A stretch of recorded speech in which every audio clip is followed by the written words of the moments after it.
Eleições, democracia, participação popular. O Multiponto de hoje fala sobre alguns aspectos da política brasileira, buscando entender quais são os principais avanços conquistados até hoje. E também busca discutir quais caminhos ainda precisam ser percorridos para alcançarmos práticas políticas mais adequadas ao bem-estar de todos os cidadãos. Confira!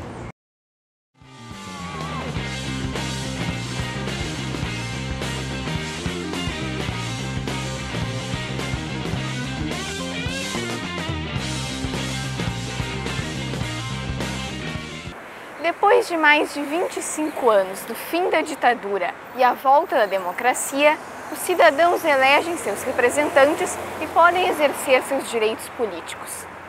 Qual o papel da Constituição de 1988 no atual sistema eleitoral do Brasil?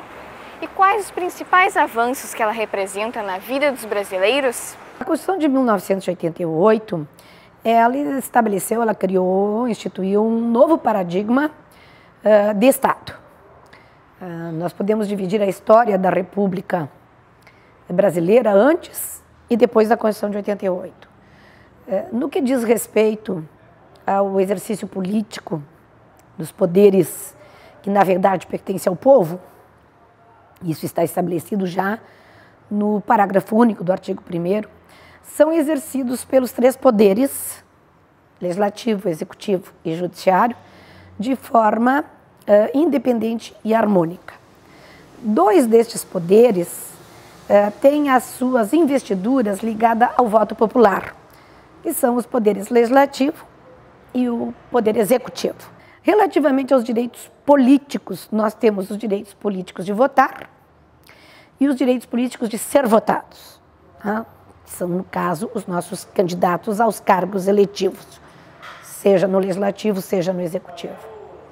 Esses direitos políticos são considerados direitos fundamentais e estão atrelados diretamente ao exercício da democracia.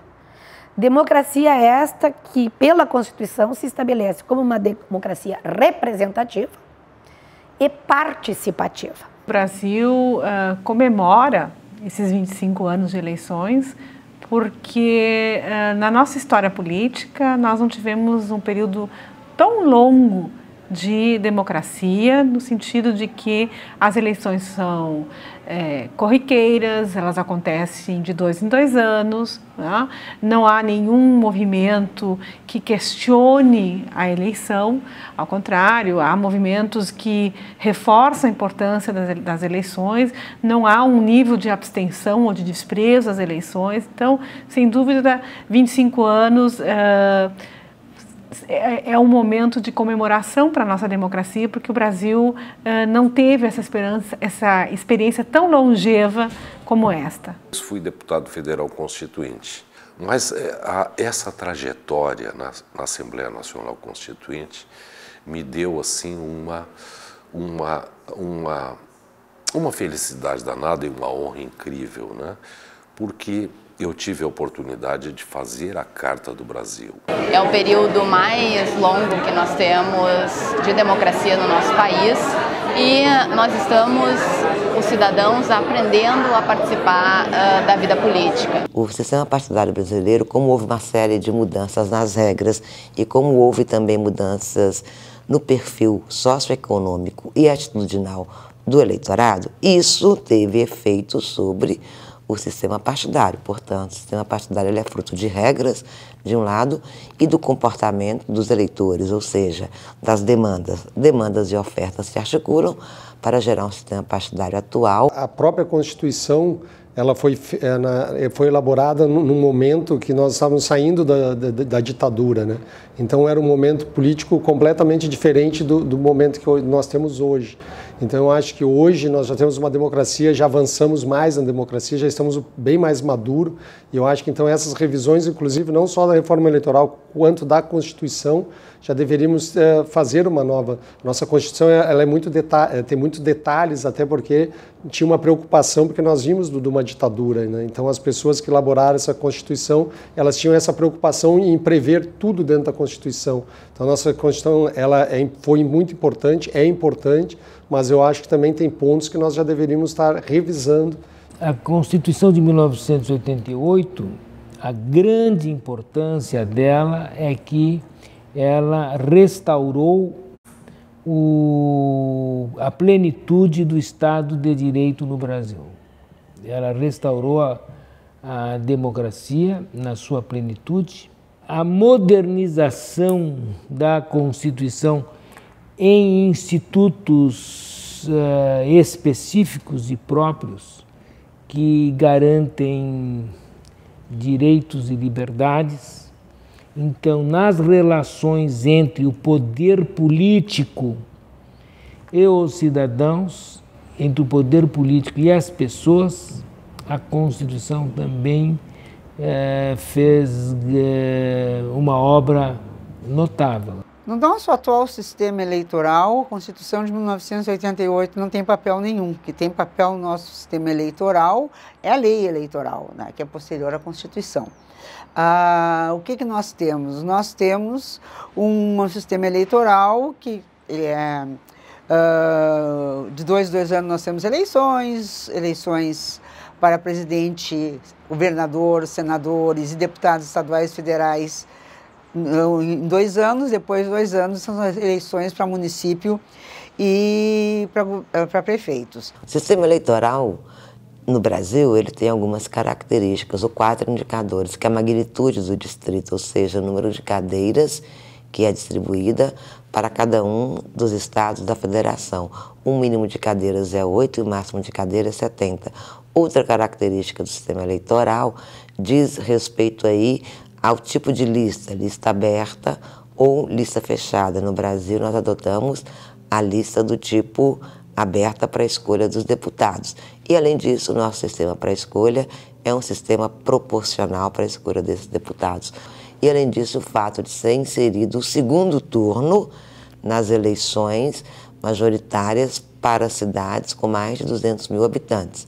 Eu acredito que esse segundo turno foi um avanço muito grande, que você consegue criar uma democracia do tipo consensual. Nós temos muitos avanços na democracia brasileira, o sistema eleitoral. O primeiro avanço que nós temos é que certamente nós temos uma das eleições mais limpas do mundo, no sentido que não há não há fraude eleitoral. A urna eletrônica e o sistema da urna eletrônica, ele é avançadíssimo. Nós temos também a garantia que todos os partidos políticos possam se fazer representar, possam colocar seus candidatos. Nós temos uma outra coisa muito importante, que algumas vezes é criticada pela grande mídia, mas é fundamental para a democracia brasileira, que é o horário eleitoral gratuito. É através do horário eleitoral gratuito que realmente as pessoas conhecem seus candidatos. Há toda uma propaganda contra a propaganda eleitoral gratuita por parte da mídia, que perde dinheiro com isso. Mas esse também é um grande avanço. Eu acho que também é um grande avanço a forma absolutamente pacífica que essas eleições se tornaram um cotidiano na vida do brasileiro de 2 em 2 anos. Em termos de avanços, é a incorporação do eleitorado brasileiro, né, com seu direito eleitoral.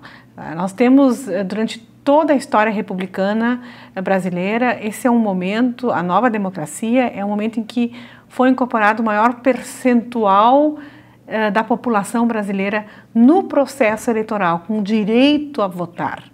Isso, se nós vamos olhar, na Primeira República, o percentual de direito à participação eleitoral, aquele cidadão que realmente podia votar e ser votado, era uma média de 2 a 3% durante toda a República. Hoje, esses dados são outros, né? Então, houve um direito eleitoral, um direito à participação muito grande. Apesar das conquistas trazidas pela Constituição de 1988, algumas modificações são necessárias para que a política brasileira possa ser feita de maneira mais democrática e transparente. A proposta de reforma política busca implementar algumas mudanças. Na primeira semana de setembro, 10 milhões de brasileiros votaram a favor dessa iniciativa em um plebiscito popular. Mas, afinal, quais são os principais problemas do nosso sistema eleitoral? E qual reforma política precisa ser realizada no Brasil? A democracia brasileira, ela tem problemas, ela tem impasses a resolver. Um deles, que é levantado por muitos cientistas políticos, é a concentração do poder econômico na política brasileira. Um outro elemento que eu considero que não ajuda a qualificar a nossa democracia é o impacto da mídia, é o impacto da mídia sobre a construção de um eleitorado pouco instrumentalizado para fazer uma avaliação das informações que ele recebe numa campanha. Por que a nossa lei eleitoral é complicada? Que a nossa lei eleitoral, ela permite uma grande quantidade de partidos, nós temos 32 partidos atualmente, e ela permite duas coisas complicadas nas eleições, que é a lista aberta para candidatos a deputados federais e estaduais, ou seja, a gente não vota em partido, mas vota em lista, e o financiamento privado de grandes empresas aos deputados, ou seja, financiamento privado de campanha. As empresas não podem financiar as campanhas eleitorais, porque isso distorce esse sistema, isso implica, na verdade, um domínio econômico, financeiro da cidadania, da democracia. Hoje nós temos 95% dos recursos das campanhas eleitorais vindo diretamente de empresas. Essas empresas, em sua maioria empreiteiras e bancos, são quem depois negociará com o poder público. Então, tem uma avaliação do Instituto Kellogg que diz que, na verdade, a cada R$1 investido por uma empresa em campanhas, ele tem um retorno de 850 vezes esse valor investido. O grande problema é a relação que se constitui durante o processo eleitoral de alguns políticos com grandes empresas, que acabam tendo muito recurso e, com isso, aqueles que têm mais recurso dificultam novas lideranças surgirem. É fundamental acabar com o financiamento privado de campanha. O financiamento privado de campanha, ele é o câncer da democracia brasileira, na minha opinião. As pessoas que são mais pobres, mais excluídas do bolo econômico da sociedade, têm muita dificuldade de se eleger, porque se tem de ter muito dinheiro e tem de se buscar muitos fundos para se eleger. Então, uma campanha que tornasse, uma reforma que tornasse a campanha política barata, isso seria fundamental para democratizar a democracia brasileira. Quando se fala em reforma política, é para mexer no sistema eleitoral sem mudar a sua essência, que é esse voto proporcional em que os deputados estaduais e federais têm que fazer campanha em todo o território do estado. Os grandes países onde funciona bem a democracia, o sistema eleitoral é distrital. Ou seja, nós temos que dividir o território enorme dos estados em distritos, e quanto menor, melhor, em que cada distrito elegesse o seu deputado. E essa eleição poderá ser financiada pelo próprio candidato, mas ela custará sempre pouco dinheiro. Se eu reduzo a campanha dos deputados a um distrito, em geral o distrito em que ele mora, em que ele é conhecido, os custos da campanha cairiam dramaticamente. O atual sistema, e aí vem um pouco de razão para fazer algumas mudanças, né? Ele tem, em razão desse sistema de proporcionalidade, portanto estou falando nos cargos de vereador, deputado estadual e deputado federal. Aquele fenômeno que foi conhecido durante muito tempo, o fenômeno Enéas, né?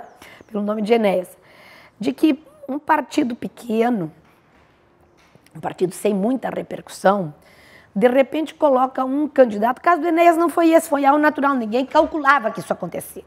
Mas isso já está sendo manipulado. Esse incidente que foi casual passou a ser manipulado por alguns partidos, colocando um nome, nada contra a pessoa, um nome que não tem tradição política, que jamais exerceu qualquer cargo político, que não vivenciou política, mas que tem um nome vendável, um nome de mídia, né?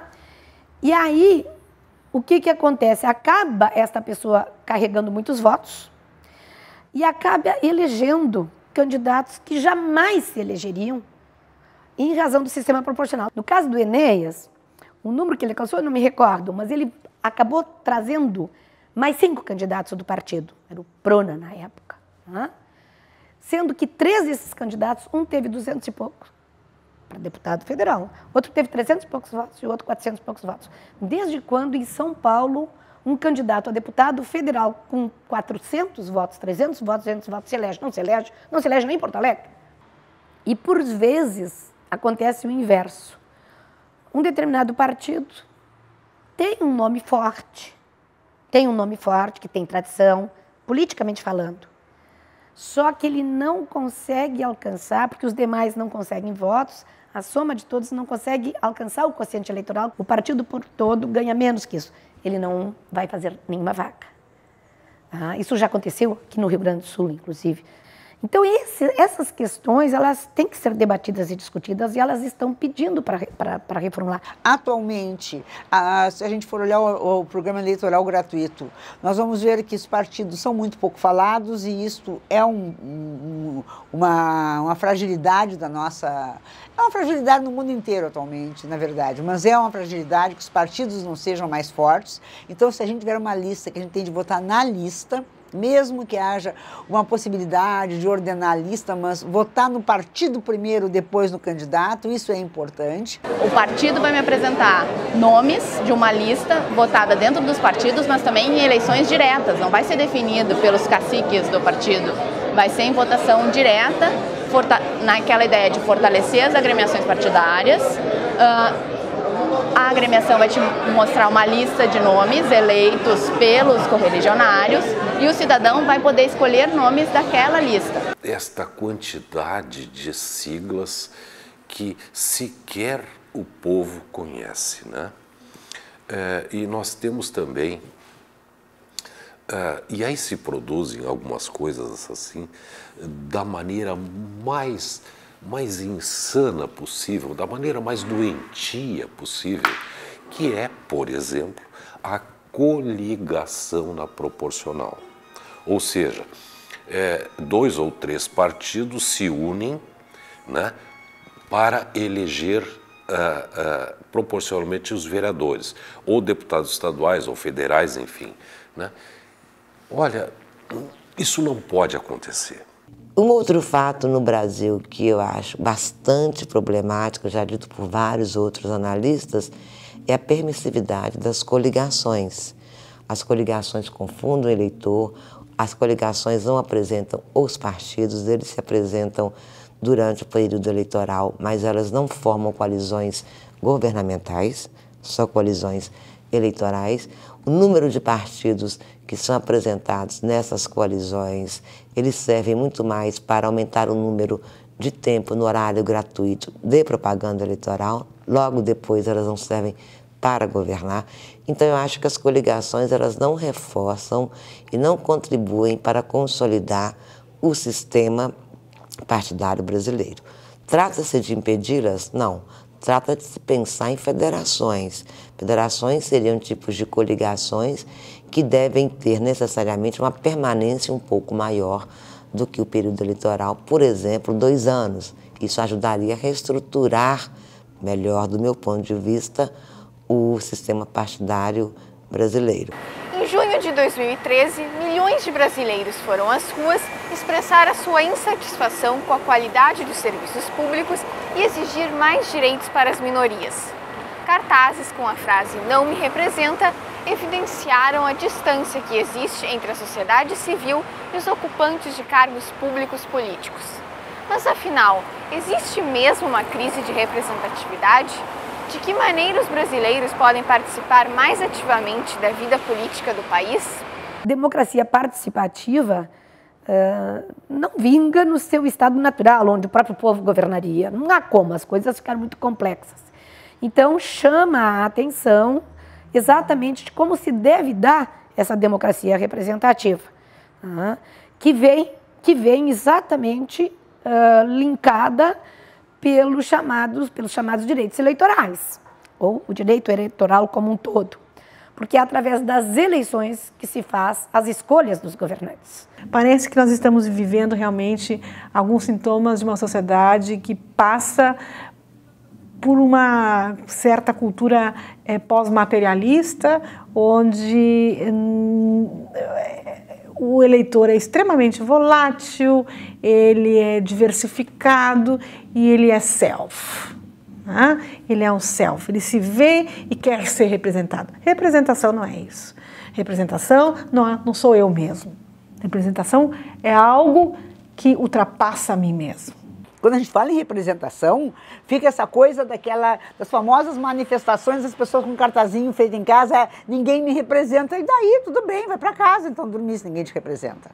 Não é essa a questão. A questão é, somos nós mulheres neste país representadas? Nos nossos diferentes, tendo 43 mulheres lá e nós sendo 50, nós somos 52% do eleitorado brasileiro. E nós temos 43 mulheres lá. Somos nós representadas no Congresso Nacional? Essa é uma pergunta.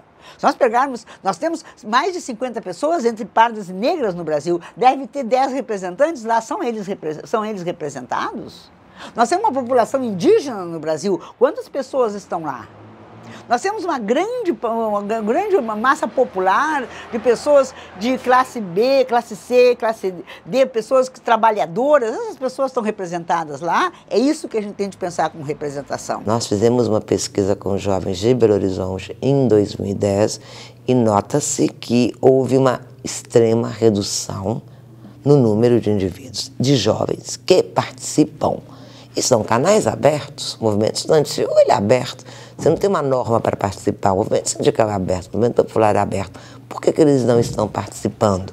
Essa é a questão, porque os jovens têm uma grande desconfiança nas instituições políticas e, portanto, eles acabam por considerar que a sua participação não é eficaz, que participar não faz sentido, porque não resultará em resultados imediatos. De modo geral, eu voto no eleitor brasileiro. Eu acho que o eleitor brasileiro está cada vez mais consciente.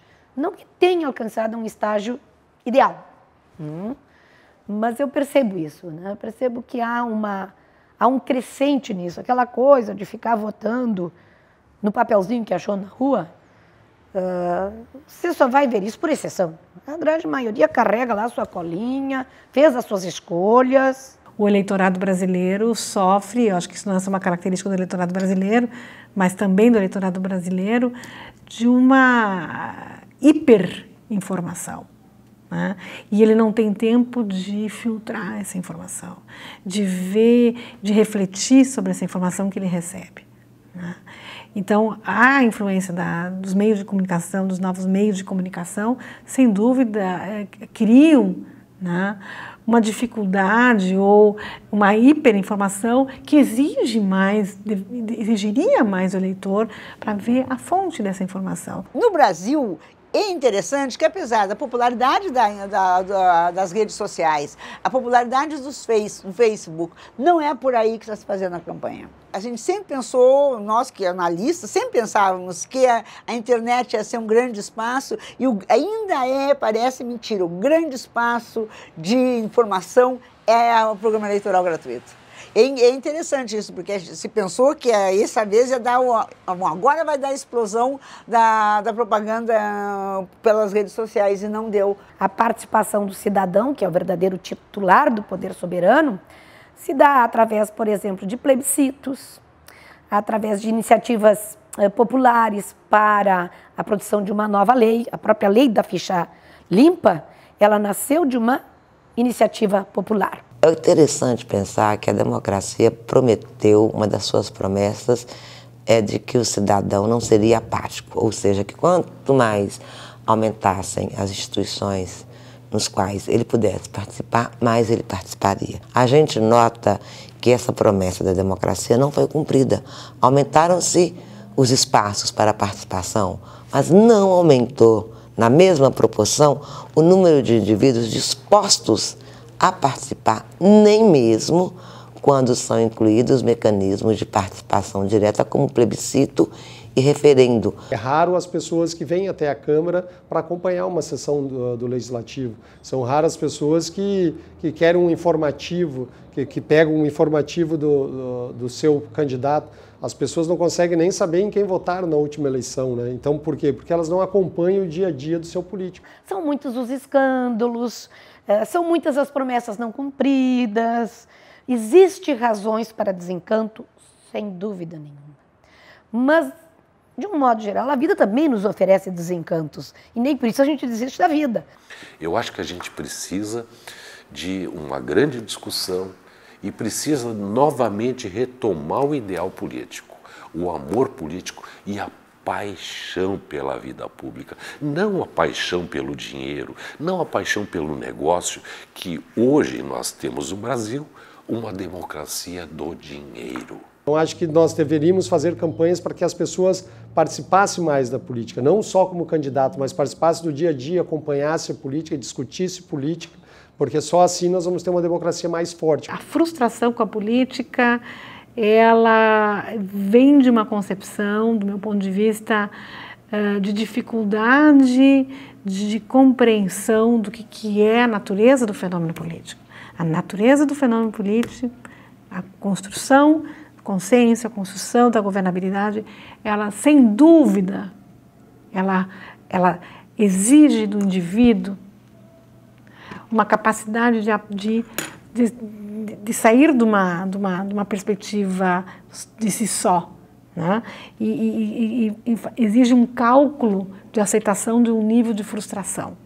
Se nós tivéssemos, na minha opinião, menos partidos e partidos com ideologias, que as pessoas soubessem a ideologia de cada partido e o que ele pensa, se ele ganhar o governo, ele vai atuar dessa forma, porque é isso que esse partido pensa, é isso que esse político pensa, seria muito mais fácil, eu acho, até para o eleitor na hora de fazer a sua escolha, né? Não grandes nomes, mas sim ideias, né? Nós precisamos investir em educação, precisamos investir também no ensino da cidadania, não é? Porque as pessoas, com esse quadro, nesse sistema eleitoral que nós vivenciamos, elas têm mais a aversão cada vez maior da política e nós temos que conseguir inseri-las na política, porque a política já está inserida em nós. Quem diz que não gosta de política, na verdade não gosta de vida em sociedade, não gosta de debater. E isso é absolutamente utópico, porque nós temos que viver em sociedade, nossa vida é coletiva, nós temos que debater, então as pessoas não podem ser contra a política, porque é da política a essência da vida em sociedade. Você acompanhou uma discussão sobre reforma política e eleições, que ouviu professores e pesquisadores da universidade, representantes da sociedade civil e políticos eleitos pelo voto democrático. Além da necessidade de uma reforma política, foi ressaltado a importância que haja uma educação para que as pessoas entendam melhor o funcionamento dos órgãos públicos e possam cobrar deles as suas atribuições. Obrigada pela sua companhia e até o próximo Multiponto.